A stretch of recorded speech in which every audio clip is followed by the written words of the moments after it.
ఒక ఊరిలో రాఘవయ్య అనే రైతు ఉన్నాడు. అతడి ఇంట్లో ఒక గాడిద మరియు ఒక కుక్క ఉండేది.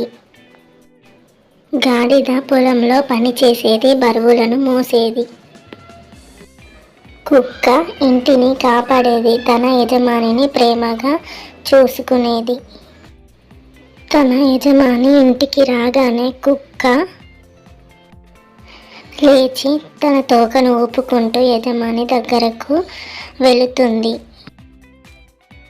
ఒకరోజు గాడిద ఇలా అనుకుంటుంది, ఈ కుక్క మాత్రం యజమానిని చూసి తోక ఊపుతుంది, ముద్దులు పెడుతుంది. ఆయన కూడా దానిని లాలిస్తూ తినిపిస్తాడు. అలాగే నేను కూడా చేస్తాను, నన్ను కూడా ప్రేమిస్తాడు కదా అని ఆలోచించింది.